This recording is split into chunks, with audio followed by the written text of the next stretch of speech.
My name is Harlan Ellison. That's H-A-R-L-A-N. I'm a writer.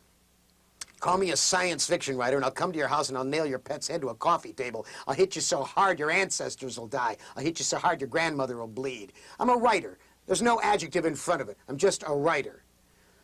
Now, here I am sitting on the Sci-Fi Channel. I really love that title, Sci-Fi. It sounds like the sound of crickets. I've been asked to do the commentary. I've been asked to uplift in this corner.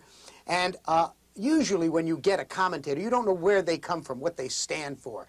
But if you recall the beginning of Citizen Kane, Orson Welles as Charles Foster Kane, standing there writing against the window as the gaslight dies and the sun comes up, writing the declaration of principles of his new newspaper, what it will stand for, what it will tell you, what kind of bravery it will have. Well, I'm going to give you that so that you'll know who I am and what I stand for. I'm sort of the opposite of somebody like, say, Rush Limbaugh, who in my perception has a brain that has turned a puree of bat guano, or the various other talk show hosts who don't really tell you what they stand for. My opinions are mine own. They don't reflect the show. They don't reflect the network. Let me tell you that I will not lie to you. At least I will try not to lie to you. Now, if I do and I don't know that I did it and you correct me, I'm going to let you know that you told me I lied and I'll stand corrected. If I do it on purpose to lie to you and you catch me at it, I will try to convince you that I did it for your own good or possibly for national security. That one seems to have worked for a great many people. Now, if that doesn't work, I'll probably whimper and throw myself on your mercy. I'm nobody's hero. I'm as often wrong as I am right. But I work hard at what I do, and I really believe there are some people who are better than others. Yes, folks, I'm an elitist. Yes, I know you could. On television, they will not hurt you if you say, you know, God picks his nose and eats it, or if you want to overthrow violently the United States government, or you say McDonald's makes toad burgers. But heaven forfend you should say that there are some people who are better than others. But in fact, it's true. Jackie Robinson, better. Eve Curie, better. Albert Einstein, you can't convince me that Albert Einstein wasn't faster, better, quicker, smarter, and one hell of a switch hitter at either side of the plate than anybody around him at the time. I believe that we are destined for something great. I believe that when we are at our best, when we try to paint the Sistine Chapel ceiling, when we walk on the moon, then we are our most godlike. To quote from Teilhard de Chardin, the great philosopher, theologian, humanist, and good Christian, the task assigned to us is to climb toward the light. That's what I will try to do in these commentaries. I will try to turn you on to things you need to be turned on to. I will chivvy and harass you, and I dearly hope I will insult you. Now, they only got me for 26 weeks, so I'll probably be gone as soon as I insult the wrong people. While you got me for 26 weeks, enjoy. And if I insult you, it's probably because you deserved it. That name was Harlan Ellison. Our resident commentator on the passing scene is award-winning author Harlan Ellison. When we call him award-winning, that's an understatement. Harlan has won more awards for his 58 books, more than 1,100 stories, articles, essays, and columns than any other living fantasist. His film criticism has been appearing for the last 8 years in the magazine of fantasy and science fiction, and like our commentaries here, is called Harlan Ellison's Watching. You know, basically, I'm an old fart. I'm 58 years old, and I'm in sight of the grave. And as the shadow deepens over me, I think back to some of the lost treasures. The lost treasures that live here in memory, here in the perfect video cassette, rather than in phosphor dot immediacy on the idiot tube and are gone forever. I think back to the wonderful books and the wonderful movies that I've seen that no one pays any attention to today because of cultural illiteracy or the fact that they've forgotten immediately. I remember when I was a kid and we would go for a ride on a Sunday afternoon, my mom and dad and I in the old Plymouth. In those days, you just went for a ride, man. You didn't go anywhere. You just went for a ride. And we would listen to the radio because they had great radio shows on. And my favorite was a show called Quiet Please, which was created by one of the great unsung heroes of fantasy fiction, a man named Willis Cooper. And the show began with the announcer, Ernest Chappell, who was one of those announcers whose voice could stop you as you went through a room and you would be mesmerized for a moment. And he would begin by saying, "Quiet, please.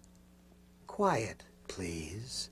And on this Sunday, he said a line that I have never forgotten. He said, "There is a place just 5 miles from where you now stand that no human eye has ever seen. 5 miles down." And the chill that went up my spine that Sunday afternoon is the chill I just felt.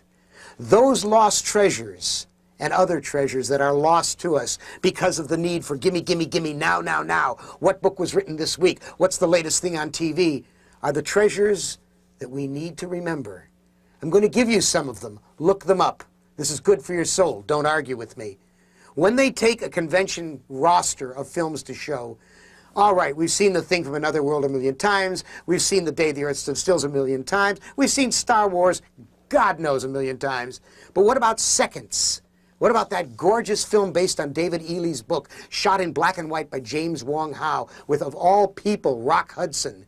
This astonishing story of a man who gets to relive his life. You've never seen it? Oh, go look up Seconds. How about Dark Crystal? The only fantasy that has worked. All the rest of them don't work. Willow, Excalibur, all the rest of them, they suck. But Dark Crystal works. What about Return to Oz that got so bad rap by all the critics? Return to Oz, it ain't Judy Garland, it ain't hip-hop, but Return to Oz is in the tradition of the original Oz books. Dune, don't sell it short. You watch years to come. It will have a vision that others will say, that was a film. Then you got Curse of the Demon, directed by Jacques Tourneur. Oh, based on M.R. James casting the runes, there are scenes in that will blow you out of your socks. If, the Lindsay Anderson movie with Malcolm McDowell. How about The Last Days of Man on Earth, based on Michael Moorcock's Jerry Cornelius stories? And The First Men on the Moon, the Ray Harryhausen film, with that wonderful Lionel Jeffries performance. Yeah, those are great films. You can get them. They're all on video cassette. And writers, don't talk to me about Lois McMaster Bujold and her writing this week. Don't talk to me about the latest Star Trek novel. I don't want to know from that. When you tell me that you've read Charles Beaumont and Walter M. Miller and Cordwainer Smith and Murray Leinster and Henry Kuttner and Richard Matheson and C.M. Kornbluth and Lee Brackett and Stanley Weinbaum and Jack Finney and Avram Davidson, many of whom are still alive, when you tell me you've read their great stuff, then and only then can you tell me about the latest Jerry Purnell military novel that was issued by Bain Books. Until that time, I'm going to look on you as an illiterate. You know, I've been thinking about farewell parties, command performances, going away performances, like the Rolling Stones. They've had, 93 farewell performances. There used to be some old guy in vaudeville, I can't think of his name right off, and it'll come to me later. He used to have a farewell concert every 3 or 4 weeks. Oh, you're going to love this. Florence Foster Jenkins, remember that name? She was a woman who used to sing in New York years and years ago. She had a voice like a seagull getting an enema. She really couldn't sing, but people loved to go to her concerts because one of the reasons was that she would come out on the stage with a basket full of roses, and she would fling them to the audience as she sang the Bell Song from Lakme. And the audience would gather them up and fling them back at her again, and then she would fling them out again. And the reason I guess I've been thinking about going away parties and farewells and that sort of thing is the death of Superman. Oh, the death of Superman. Yes, DC Comics killed Superman, and it's not as if they hadn't killed Superman before. Let me show you this. This is the current magazine, The Death of Superman. Costs $1.25 in this version. If you buy this bagged version over here, it'll cost you $2.50 for the same magazine. But at the end of it, here we see Superman being held by Lois Lane, lamenting that she will not actually get to go to bed with Superman. They haven't yet been married. And here is the fold-out, and it says, The Death of a Legend. Well, the media really went for it. They really bid on it. They really thought that DC Comics was going to kill off its biggest moneymaker. Yeah, sure. And I also believe in the Tooth Fairy, and I also believe if you're in a 747 at 30,000 feet, you're going to hit a pig. Folks, here is a comic book that I pulled out of my collection. My collection? Oh, yes, I am a comic book collector. I bought my first comic in 1939. I've been buying comics all my life. I think in many ways they're America's literature. This comic is dated December 1983, and on the cover it says, "One angry burst of superpowers, and I killed my best friend." And there's Superman lying dead. But that's not the first time, 1983. Here's an issue of the Comic Buyer's Guide Price Guide, and they did an article called The Death of Superman. Hasn't this been done before? Here is a list. Here is a list of just the ones in the 60s and 70s and 80s of the death of Superman. Folks, DC Comics killed off Superman 3 times a year. So what's all the noise? Well, the noise is hype. The noise is, let's make some money. Now, if it were 10 cents a comic, like when I bought comics, it'd be a different matter. But they're not. It's $1.25. It's $2.50. It's $5. And if you think, oh, I'm going to be a collector, and I'm going to collect this wonderful comic, and it's going to be worth money, Folks, they made up 2.5 to 3 million copies of this. If you bought 100 copies of this, 10 years from now, they're going to be less than the cover price. And if you think collecting them and putting them in these wonderful little poly bags is going to mean that you're going to make any money, remember that this are all the comics you would have to buy to get a complete run of that Doomsday set. And Doomsday, he was going to be a galactic maniac who comes and kills Superman. But the American Society for Looney Tunes, or crazy people, said, oh, no, you can't have it be a man escape from an insane asylum. That'll give a bad idea, a bad name. To who? The loonies in the loony bins? Well, now you've got 8 issues of Superman bashing Doomsday and Doomsday bashing him, and nothing else happens. It's just one big stupid fight. And you went for it, and the media went for it. My God, how gullible you are. Don't you ever learn? A resident commentator on Sci-Fi Buzz is author Harlan Ellison. He tells us his opinions are personal and don't reflect the views of the Sci-Fi Channel or the series, but Harlan knows what he's talking about because he's written 58 books and more than 1,100 stories, articles, essays, and columns. Let me tell you about this field, the genre of science fiction fantasy. Everybody knows everybody. It's the most incestuous crowd you ever knew. The reason is that we all know each other because we all write in the field. We all review each other. Anthologists buy stories from their friends, buy them from other writers. And so as a consequence, you always have to be on your best behavior. You can't really tell the truth about a really terrible book that someone has written because they will get very annoyed. Let me tell you a story.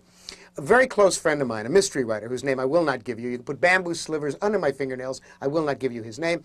I had praised a number of his books over a number of years. I loved his work. Really, really enjoyed his books. Just before I was going to England a few years ago, he called and he said, or he wrote, and he said, I've got a new book of short stories coming out, and I'd really like to have a quote from you. And I said, well, have him send me the bound galleys. I'll take a look at them, and I'll see if I can give you a quote. And I didn't say I would. I said, I'll see if I can. I read them on the plane. That's the best place to read anything. On a plane, you're trapped. All you want to do is enjoy a book. Well, sadly, they were tired, weary, sad old stories. They were stories he'd written in the earliest days of his career, stories he'd written for Manhunt magazine and the hard-boiled detective magazines. They weren't really very good stories.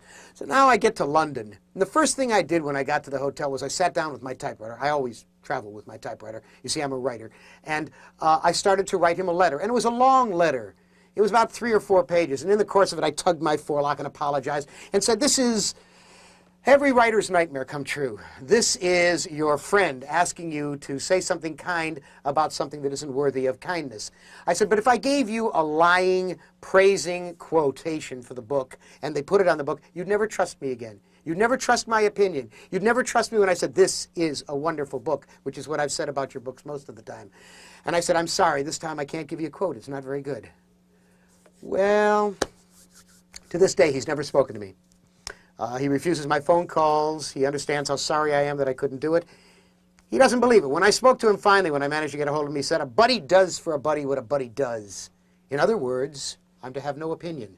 My opinion is to be bought and sold as cheaply as fish in the market. Unfortunately, that's what happened to poor Stephen King. Stephen King is a kind, good, decent man with a good heart. And he was sent book after book after book to give quotations and endorsements for the jackets and for the blurb matter, for advertising matter. And he did it.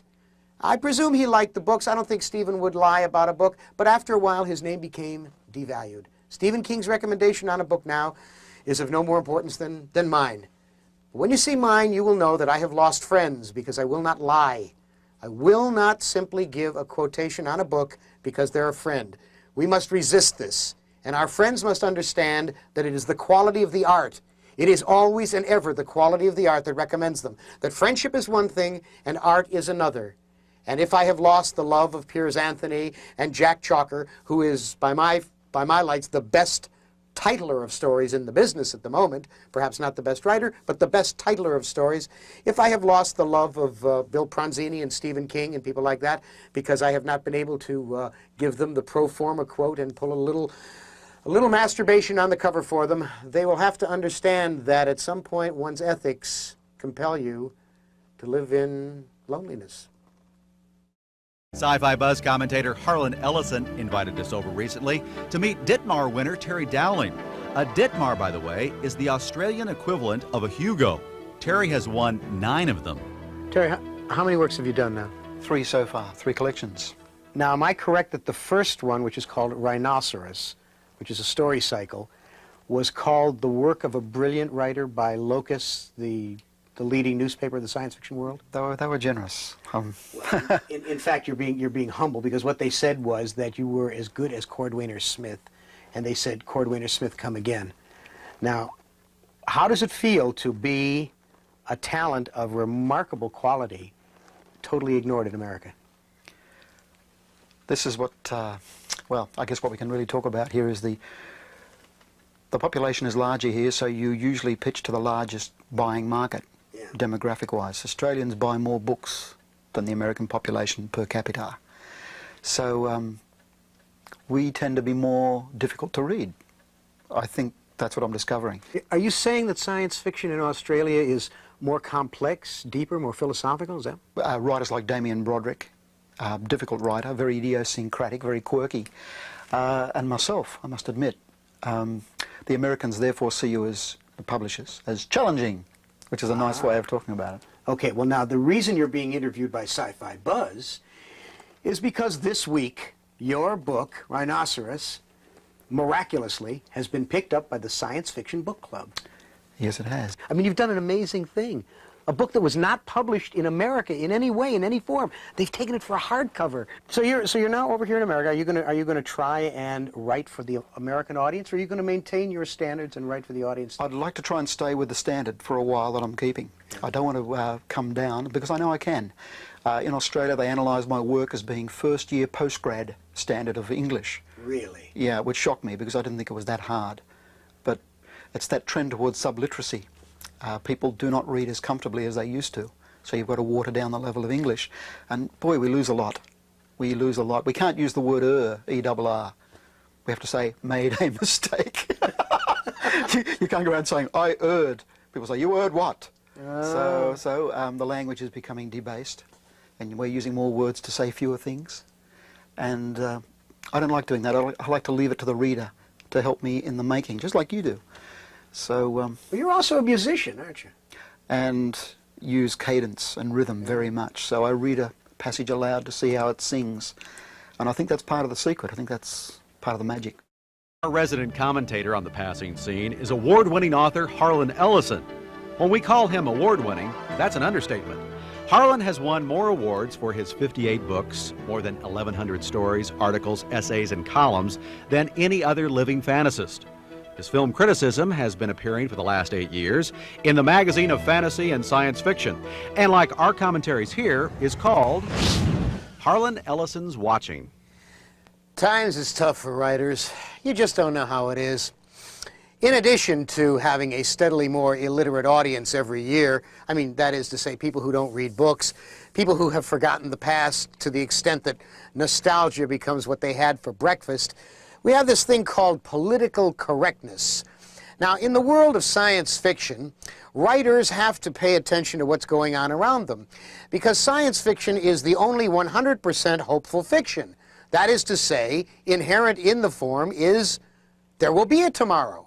If you read a science fiction story, it says, this will happen tomorrow. Now, that's very positive. It's very pragmatic. We'll be here tomorrow. We may be unhappy. We may be all living like maggots, but we'll be here. So that means it's 100% positive. Artistic freedom, thus, becomes something that might be a little troublesome, because we deal in allegory, because we deal in the ideas that are not exactly what they are today, but they seem to be about something that we know today, and yet they're tomorrow's idea. The Jesse Helmses of the world, the Phyllis Schlaflys of the world, the Pat Buchanans of the world, the skinheads of the world find science fiction very, very, very troubling. And they want you to be politically correct. That is to say, you are not allowed to insult anyone. You can't have a character who's an unpleasant woman. You can't have an unpleasant person who has a deformity. Everybody has to be terrific. Let me tell you a story. This truly happened. A few years ago, I got a letter. I get a lot of mail. As a writer of Matters Fantastic and as a critic of the field, I get a lot of mail. And they're filled with opinions. Everybody has opinions. I have them, you have them. And we are all told from the moment we open our eyes that everyone is entitled to his or her opinion. Well, that's horsepucky, of course. We are not entitled to our opinions. We are entitled to our informed opinions. Without research, without background, without understanding, it's nothing. It's just bibble-babble. It's like a fart in a wind tunnel, folks. So I get opinions. And I get a letter one day from a guy, we'll call him Mr. Johnson, And Mr. Johnson says, "You are always writing stories in which midgets are villains." Now, footnote here. When you get one of these letters, they don't say something rational like, "In this story you did it," or "that story you did it." It's always, "You always did it." So I went back through 1,100 published stories. I found 2 stories with midgets in them. One of them was the hero. So this guy writes me and he says, "I am 3 foot tall and we don't like being called midgets. We like being called little people." Well, I thought about this letter for a while, this political correctness being a problem, and I really am concerned about it, and I thought about it, and I thought about it, and I thought about it. And finally I wrote him back a letter and I said, "Dear Mr. Johnson, I am 5'5". I'm a little person. You're a midget." Look, I'm a kindly sort of guy. Never an evil thought passes my mind. I was the only kid in my neighborhood in Painesville, Ohio, who didn't step on ants. I never set fire to cats. I never did any of that bad stuff. But I got to tell you something. Every time I look at these people who use computer bulletin boards, particularly in the world of science fiction, I want to do something smart, like take an Uzi and wipe them out. Lots of them, hundreds of them by the thousands. I don't know who invented these PC bulletin boards, but all they are is back fence fetching gossip things for a bunch of people who have too much time on their hands and too little intellect. Now, look, I understand there's a lot of good information is given out over bulletin boards. I understand they do a lot of good works. I understand if there's an emergency, it's a quick way to rally people. But in truth, I don't own one, you see. I don't have a PC. I use a manual typewriter. It's not that I'm a Luddite. I have all kinds of electrical and mechanical and electronic gadgets around the house, but I work with a mechanical typewriter. I work with a regular non-electric typewriter, and I like it. So I don't have a personal computer, and I don't have one of these bulletin boards. But after I've heard the kind of gossip that is circulated, after I hear the kind of stupidity and meanness of spirit that is constantly being used and constantly being sent back and forth all night long across these bulletin boards, it would be just a nice thing to take a strap and whip these people into submission. I advise you that if you have nothing better to do with your time at 3 in the morning than to sit around in front of a PC, that you leave the rest of us alone and you go out and, I don't know, see if you can find the direct lineal descendant of Jeffrey Dahmer and let him eat your face. This is Lynette Young from Tacoma Park, Maryland. I've just read the trilogy by Laurie Herder, Obsession, Possession, and Confession. Anyone who is interested in vampire novels with a romantic twist will enjoy these. Oh, wait, come on back for a minute. After I got done with that, the producer, who's a very, very dear man, has only one eye, but a very sweet man, says to me, "That's a little mean-spirited. You didn't tell us why these people are so bad." He said, "I'll join your cause if you can give me examples." Well, what I'm talking about here is that these people are mean-spirited themselves. We're talking about unkindness to each other. Because they're at some far place in the transcontinental web, they think they can say anything they like. They're like bullies who snipe at you from the back door, and when you get close enough to hit them in the head with a ball bat, they slam the door on you.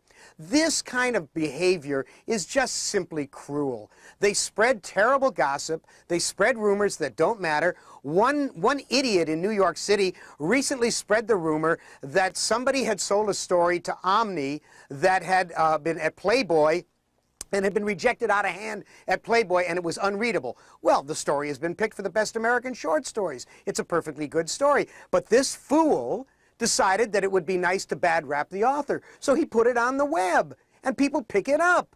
And you hear these rumors repeated over and over again. They're like the chihuahua in the microwave thing. You know, "I put my chihuahua in the microwave. I know someone who did that, and the dog blew up." Boom! Well, we know that's craziness. We know that it's urban fantasy. We know that it's mythology. These bulletin boards provide people who are cowards, who have no integrity, with the ability to badmouth anyone they wish. And they get away with it because there's no law at the moment. What I'm saying is these people have too much time on their hands. They're kvetches. They're just yentas. They're not nice. Now you can go away. Go. I was lecturing at State University of New York in Stony Brook a few years ago. And one night late, they asked me if I would do a session at midnight. I'd been lecturing all day and having a good time in the classes. And I said, sure. I said, but anybody who comes out at midnight to hear me has got to be a damn fool. There must be better things to do at midnight. I said, but if a couple of people come, it'll be all right. As Freud said, put 2 people together, I'll teach a class. Well, midnight came, and By George, there was a full room. It was jammed to the walls. People were sitting chock-a-block. And I started talking, and I began reminiscing and ruminating and talking about this, that, and the other thing. And one of the things I said was, I'm going along, and I said, blah, blah, blah, something or other about Dachau. And I went on a little longer, and a young woman raised her hand in this crowd. And this was a science fiction crowd. This was an audience of people who are supposed to be fairly literate and supposed to be fairly smart. And she said to me, and this was a young woman of maybe 21 years old, 20, 21, and she said, you named someone a few minutes ago. I didn't recognize that name. Who was that? And I said, a name? I don't. Which name do you mean? I mentioned a lot of names. She said, well, somebody like Dachau. And I said, Dachau? Do you mean Dachau? That's the name you didn't recognize? And she said, yes. Well, there was a gasp from the maybe 200 people sitting there. Now, to their credit, at least half of them understood. The other half were totally bewildered. And so I began getting a very strange, dawning awareness of something. And I said, how many of you here don't know who I mean when I say Dachau? And at least half, 100 people, raised their hands. And I was appalled. I was saddened and appalled. And I said, folks, Dachau was one of the most notorious, infamous Nazi death camps of World War II. Millions of people passed through there and wound up as smoke, or little bars of soap, or lampshades. Dachau is a name that should live in infamy forever. People who read science fiction should have a sense of historicity. They should have a sense of the past. They should abide by Santana's adage that those who do not remember the past are doomed to repeat it. I said, how can you not know the name Dachau, Buchenwald, Treblinka, Bergen-Belsen? How can you not know this? Well, it was, I guess, the first time that I realized we suffer from something called cultural illiteracy.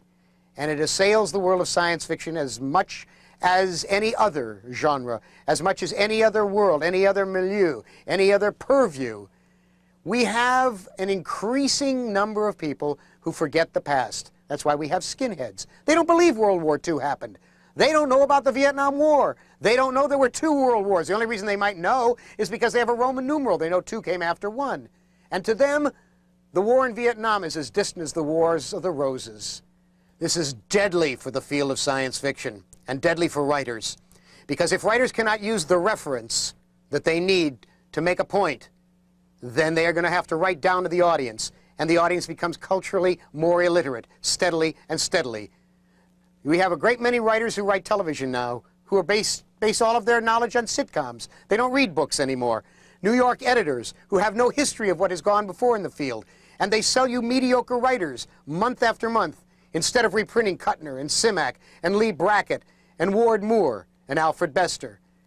And I tell you truly, those who forget the past are doomed to repeat it.